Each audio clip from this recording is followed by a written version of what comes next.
Alors je vais vous parler de quelque chose d'un peu particulier. Une autre histoire du football, oui et non. C'est la question du sentiment d'appartenance et de la nationalité. Rien de plus simple, apparemment, dans ce sentiment d'appartenance. Un simple petit aperçu historique. Autrement dit, qu'est-ce qu'une nation et comment s'identifie-t-on à une nation? Or, ce que je voudrais essayer de vous montrer rapidement aujourd'hui, c'est que cette identification, d'abord, n'a rien de simple, qu'elle a été très compliquée et que finalement, elle est soumise en permanence à des révisions et des retours en arrière. Et que nous sommes aujourd'hui de nouveau dans une période de transformation. Alors, pour ce faire, je d'abord m'intéresserai à la première partie la plus simple que Paul Dietschy évoquait tout à l'heure, le cosmopolitisme, ce qui nous amènera à nous poser une question, bien sûr, qu'est-ce qu'une nation footballistique, en rajoutant un mot à une citation bien connue, et un titre d'un ouvrage également bien connu, nous verrons que dans les années 70, l'enfer c'est les autres, c'est-à-dire qu'il y a un renfermement sur l'idée de nationalité avant de voir quels sont aujourd'hui les défis de la mondialisation. Alors on le sait, le football est né dans les brumes du nord britannique et il s'est répandu dans le monde en suivant, c'est très classique, les voies de l'impérialisme et du commerce anglais notamment. Et en Méditerranée, si l'on regarde les créations de clubs à Barcelone, si l'on regarde à Milan, si l'on regarde à Marseille, si l'on regarde à Bastia, chaque fois, ce sont des Suisses ou des Britanniques qui sont à l'origine de ces fondations. Mais dans le Nouveau Monde, en Amérique latine, vous avez également des créations dues aux Anglais, qui sont soit des commerçants, soit des voyageurs, soit des ouvriers. Et aujourd'hui encore, même si d'ailleurs les Britanniques ne sont pas forcément à l'origine de ces clubs, nous avons toujours le Genoa qui continue aujourd'hui de porter son nom anglais. Et sur le site officiel du club, vous le voyez bien, apparaît l'écusson avec l'intitulé anglais, toujours aujourd'hui Cricket and Football Club. Mais il y a également les Grasshoppers de Zurich, les Sauterelles de Zurich, club bien connu, apparu également à la fin du 19e siècle. On pensera bien évidemment à River Plate en Argentine, même si les Anglais ne sont pas forcément à l'origine. Et pour prendre un exemple français, un club qui peut-être sera l'année prochaine en première division, le Red Star, même si encore une fois, les Britanniques ne sont pas forcément à l'origine de ces créations de clubs. Il n'y a pas qu'en Europe ou dans le Nouveau Monde que des étrangers sont à l'origine de ces créations. Nous avons également le monde colonial, puisque l'on sait qu'en Afrique du Nord, par exemple, en Algérie, ce sont les Européens, entre guillemets, qui sont à l'origine de la pratique, même si, à la différence d'autres territoires comme le Congo belge, ces clubs européens, avant la guerre de 14, acceptent déjà des joueurs algériens, et l'on sait que 2 au moins de ces joueurs algériens sont champions d'Algérie en 1913 avec le Sporting Club de Bel Abbès. En revanche, en ce qui concerne le Congo belge, les 20 équipes européennes jouent strictement entre elles. Il n'est pas question là d'accepter qui que ce soit d'autre. Mais il n'y a pas que cela. Il y a également, si l'on veut revenir en Europe, des clubs appartenant à certains États qui participent à des championnats d'un autre État. C'est le cas notamment pour certains clubs des populations germanophones de la double monarchie, c'est-à-dire ici de l'Autriche, pas de la Hongrie, mais de l'Autriche. On sait par exemple que le DFC Prague est membre fondateur de la Fédération allemande de football et qu'il est vice-champion d'Allemagne en 1903. On se souviendra également qu'en 1872, le 30 novembre 1872, on va qualifier d'international une rencontre entre l'Écosse et l'Angleterre qui va se jouer dans les environs de Glasgow. On sait également, un exemple de nation, on sait également qu'à Paris, à la fin du 19e, au début du 20e siècle, on qualifie de rencontre internationale un match entre des étudiants anglais et des étudiants français. Autrement dit, vous le voyez, le terme international est utilisé finalement de manière très, très ouverte. Quant aux appartenances, quant aux façons de jouer, alors là, c'est encore plus net. C'est ce qu'on appellera le temps des Oriundi, c'est-à-dire ces joueurs d'origine souvent latino-américaine qui vont jouer dans le championnat d'Italie, qui vont participer avec non seulement des équipes italiennes, mais avec l'équipe nationale italienne à des matchs de compétition après avoir joué pour d'autres pays.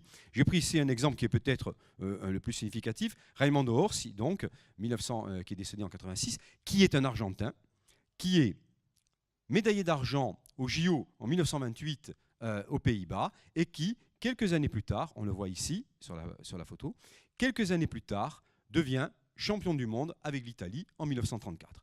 Or, vous le voyez, et il n'y a pas que lui. Le cas peut-être le plus archétypal, pourrait-on dire, c'est un joueur venu de l'Europe centrale qui est un Hongrois, qui est Kubala, ici, qui a été dans sa vie à la fois international tchécoslovaque, avec, vous le voyez, une modification de son prénom pour faire coller, je dirais, un peu plus à l'âme slave, en 1946-47.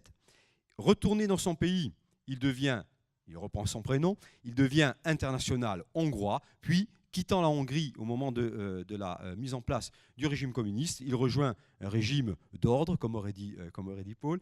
Il rejoint l'Espagne, et là, il change de nouveau de prénom et devient international espagnol. Autrement dit, vous le voyez, le fait de jouer pour plusieurs pays ne pose absolument aucun problème, ni aux instances nationales, ni aux instances internationales.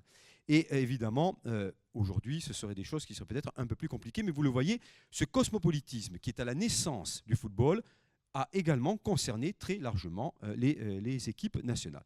Bien sûr, la question se pose alors, qu'est-ce qu'une nation? Qu'est-ce qu'une nation footballistique?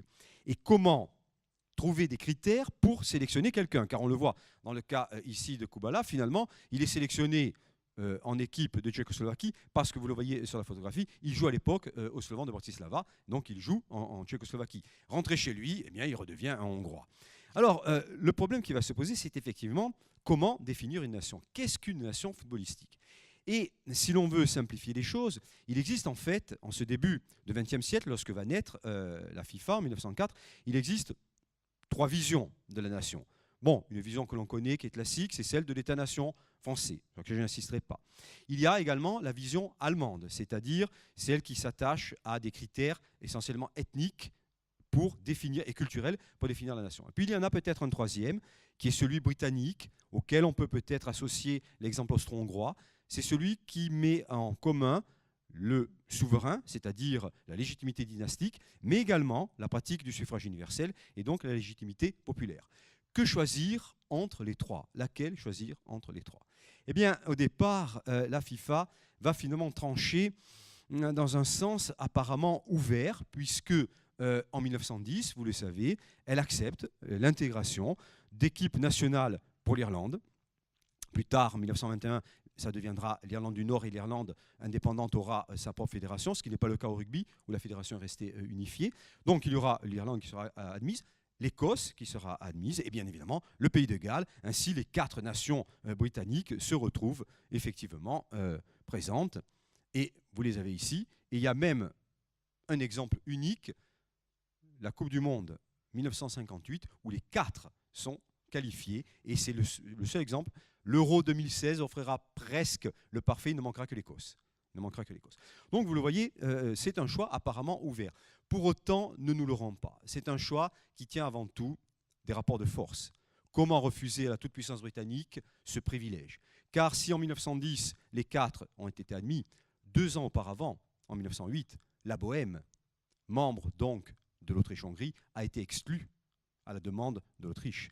La Finlande, qui est à l'époque Grand-Duché de Finlande, appartient à l'Empire russe, connaît le même sort, c'est-à-dire que ce sont bien les rapports de force qui, sur le moment, vont décider de qui doit faire partie et de qui n'en fera pas partie. Et au moment de la décolonisation, beaucoup plus tard, là, finalement, l'attitude ne changera pas. On se souvient de l'équipe du FLN, d'Algérie, en 1958, la glorieuse équipe qui va faire le tour du monde. Ce que l'on oublie peut-être un peu vite, c'est que la FIFA a menacé d'exclusion et de rétorsion très sévère les pays qui accepteraient de faire jouer leur équipe nationale contre l'équipe du FLN.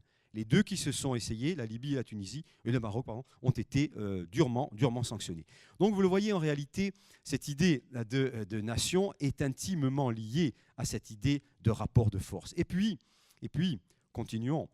Finalement, ce rapport de force, il inverse aussi progressivement l'idée de cosmopolitisme, parce que, pour reprendre le terme de quelqu'un que je n'apprécie pas trop, qui est Charles Maurras, et la fameuse divine surprise, non pas de la chute de la République en 40, mais tout simplement des JO de 96, de 1896, c'est que paradoxalement, le fait de faire jouer entre elles des équipes nationales n'ouvre pas la voie à l'internationalisme ou n'ouvre pas la voie à la pacification, mais au contraire est un élément essentiel de la focalisation nationaliste. Et que ce sport, que finalement Maurras méprisait parce qu'il y voyait un élément d'internationalisme, devient pour lui une bonne chose. Les équipes nationales, en réalité, sont des ferments du nationalisme et au lieu de rapprocher les nations, ils les éloignent et en cela, Maurras se trouve bien sûr parfaitement heureux de cet état de fait. Et vous le savez, et un peu plus tard, effectivement, on le sait, les équipes serviront à justifier des réussites, soit d'un régime, soit à vanter les qualités, entre guillemets, bien évidemment, d'une race.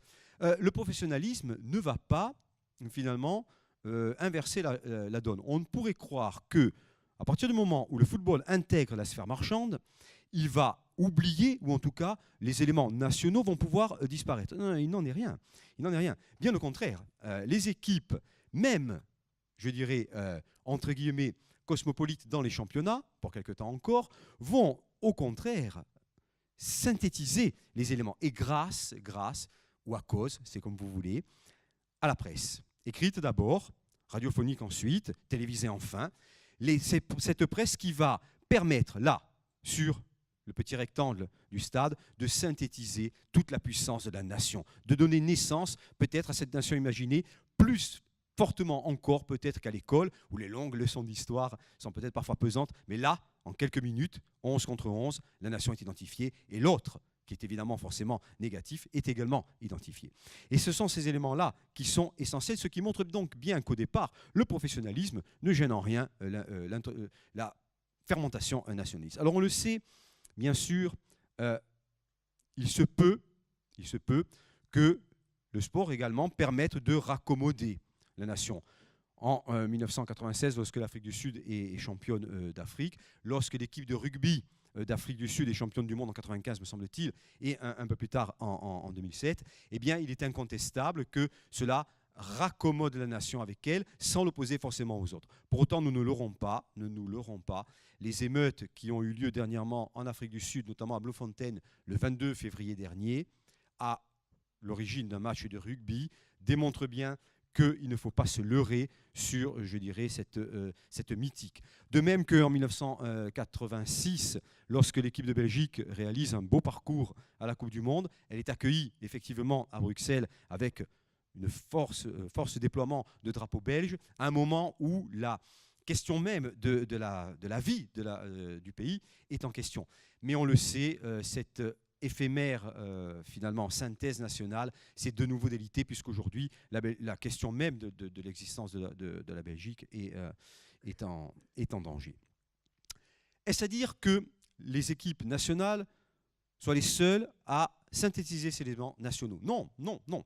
Je voudrais vous montrer un stade, et évidemment avec une inscription, Metz Club, plus qu'un club.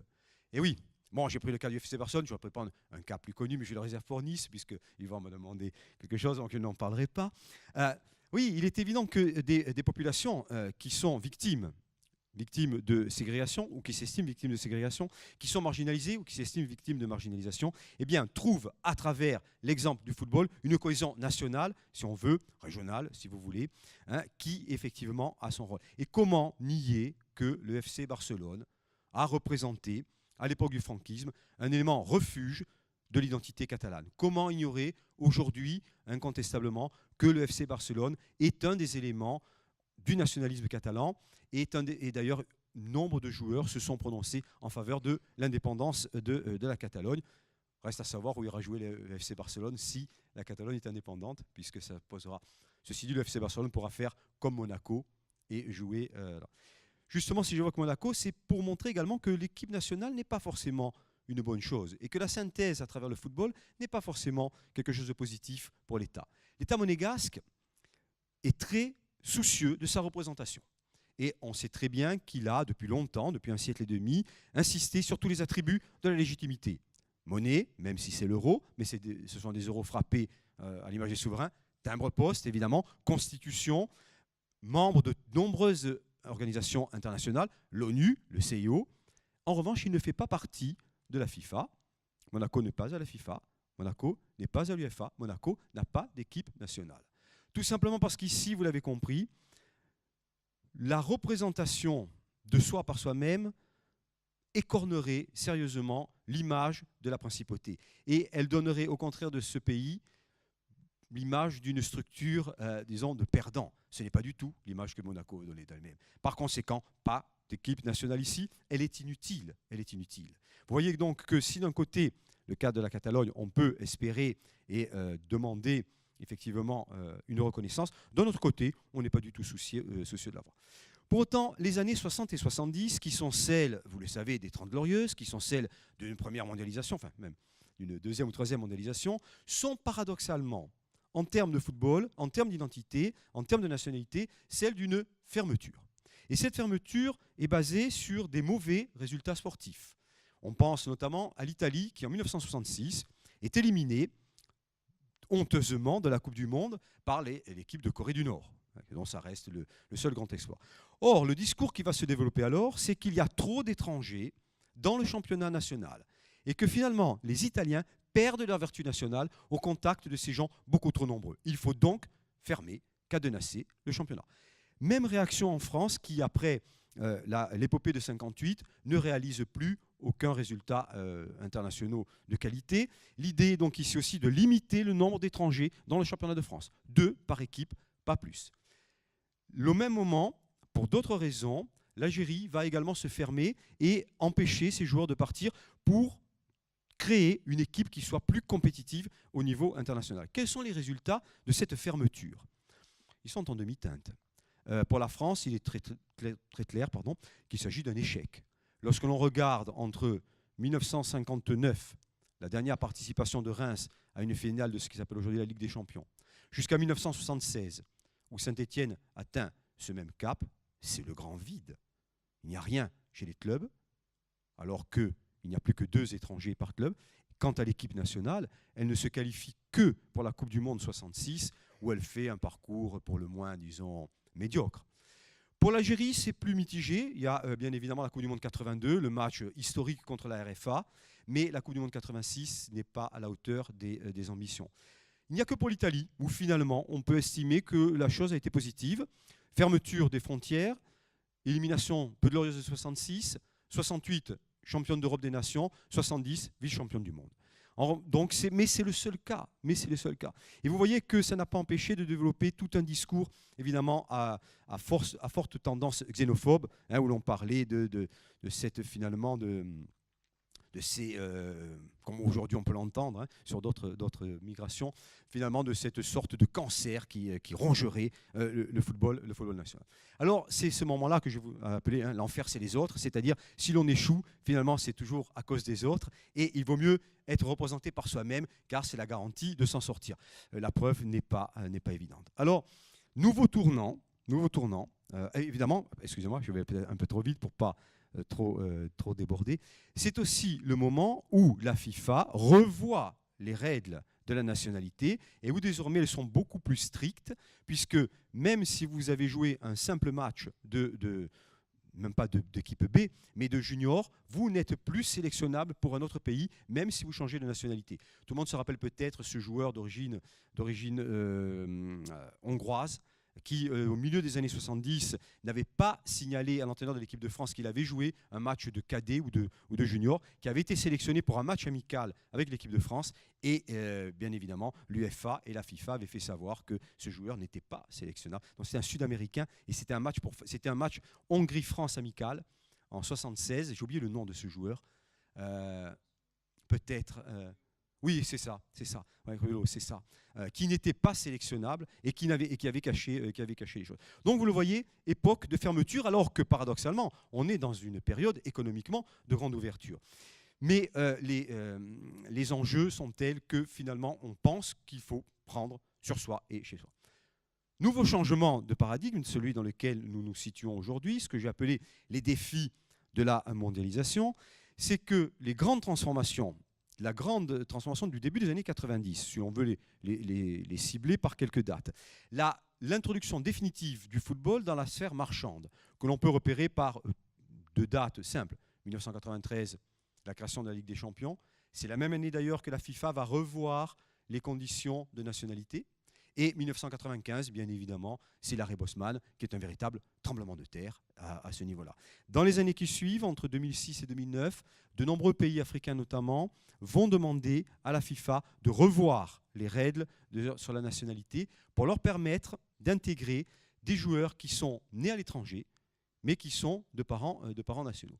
Et effectivement, c'est la période dans laquelle nous nous situons aujourd'hui, qui est une période finalement, on peut le dire, Ah oui, je voulais aussi vous parler de ça, j'étais un peu vite, excusez-moi. Je voulais aussi vous parler de cette, quand même cette équipe soviétique avec Yashin, le seul gardien de but Ballon d'Or, quand même il fallait voir. Oui, la manière dont pendant ces années 60-70, quelques succès ont pu être largement instrumentalisés. Ici, l'équipe de l'Union soviétique qui est championne d'Europe des nations en 1960 et qui sera par la suite 3 fois finaliste. Évidemment, de là à tirer la conclusion que le régime communiste et socialiste est largement supérieur au régime capitaliste, il n'y a qu'un pas. On sait que la seconde finale du championnat opposera la même Union soviétique à l'Espagne franquiste.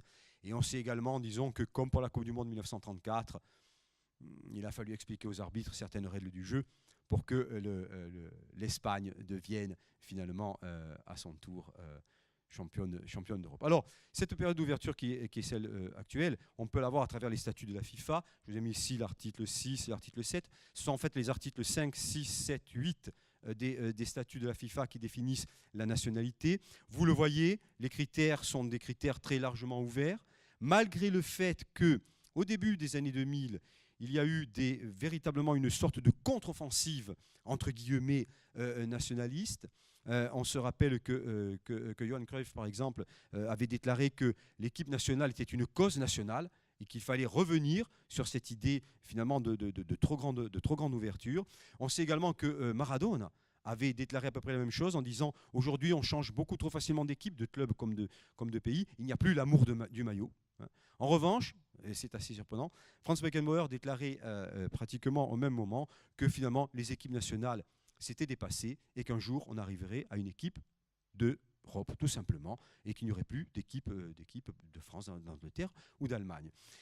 La FIFA elle-même a hésité, puisque vous le savez, il a été question à un moment donné du fameux 6+5, c'est-à-dire d'avoir au moins 5 joueurs nationaux dans les équipes de clubs. L'Italie, après son élimination, on l'a vu hier, particulière de la Coupe du Monde 2002, a aussi pris des mesures en décidant que la moitié au moins des joueurs d'une équipe de club qui joue le match doit être de nationalité italienne. Et l'idée était d'aboutir finalement, lors du congrès de la FIFA en 2012, puis en 2014, d'aboutir à une modification. Ça n'a pas été le cas. Ça n'a pas été le cas. On reste dans finalement une ouverture assez importante, vous le voyez bien. Autrement dit, aujourd'hui, jouer, même si l'on n'est pas directement originaire du pays, ce n'est pas un problème. Et d'ailleurs, le quotidien d'Oran, en 2010, après la qualification de l'équipe d'Algérie pour la Coupe du Monde, l'avait très nettement signifié. Finalement, l'important, après tout, c'est de jouer pour le pays et de bien le représenter, quelles que soient les origines. Alors, est-ce à dire que là, le choix des joueurs de jouer pour une équipe qui n'est pas celle du pays dans lequel ils sont nés ne relèverait que de choix simplement économiques ou de choix finalement professionnels. Je ne peux pas être international dans ce pays, donc finalement je me souviens que j'ai des parents ou des grands-parents qui sont nés quelque part, et même si je ne parle pas la langue du pays, ou même si je ne suis jamais allé, ben je vais jouer pour eux. Oui, il y a ce cas de figure. Pour autant, ce serait simplificateur, parce que si l'on regarde toujours, finalement, dans le cas de l'Algérie, les déclarations dernièrement de Sofiane Feghouli, qui joue, vous le savez, en Espagne, à Valence, il le dit très clairement, pour lui, c'est une autre dimension de jouer pour l'Algérie. Et il y a non seulement un aspect affectif, mais il y a plus que cela. Et il invoque, vous le voyez bien, il invoque l'histoire, il invoque le passé colonial. Et donc là, c'est un choix véritablement délibéré de jouer pour l'équipe d'Algérie. Ce n'est pas un choix simplement dicté par des considérations économiques. Alors après, bien sûr, on peut dire que, vu que c'est une déclaration faite au journal de l'équipe d'Algérie, il a peut-être enjolivé, mais lorsqu'on voit le joueur, lorsqu'on voit le parcours, non, il faut tenir compte également de cela. Alors, finalement, la leçon, c'est bon ? Bon, j'ai fini. J'ai fait vite, j'ai fini. Finalement, la leçon qu'on pourrait retenir de tout cela, alors, nationalité ouverte, nationalité fermée, écoutez, je terminerai par un ouvrage, bon, je sais que Yvan n'aime pas, mais bon, je plaisante. Je terminerai finalement, oui, par un dernier point. La relance et la réussite du processus de Gibraltar montrent que finalement, on reste dans une ouverture. Ceci dit, il y a un autre problème qui devrait être réglé, qui n'est pas réglé, qui va poser problème certainement dans les mois, les années à venir, c'est celui du Kosovo, dont le statut international n'est pas clair. Or, les statuts de la FIFA sont très clairs, il faut que le pays soit reconnu internationalement membre de l'ONU. Ce n'est pas le cas du Kosovo. Or, le Kosovo a été accepté dans d'autres fédérations, pas au football, mais dans d'autres fédérations. Et c'est pour ça que je voudrais terminer finalement sur quelque chose qui me semble peut-être le plus important. Est-ce qu'aujourd'hui, on peut rester enfermé dans une seule vision de l'identité? Est-ce que le parcours de Zidane n'est pas à la fois un parcours français et algérien? Pourquoi faudrait-il finalement choisir? Et je terminerai sur une citation d'un intellectuel palestinien qui est Edouard Saïd, disparu il n'y a pas très longtemps de cela, et qui disait « On peut envisager un universalisme qui ne sera pas borné et contraignant, comme l'est cette idée. Chaque peuple a une identité et une seulement. » Oui, pourquoi se contenter d'une seule? Voilà, je vous remercie, excusez-moi, j'étais un peu long.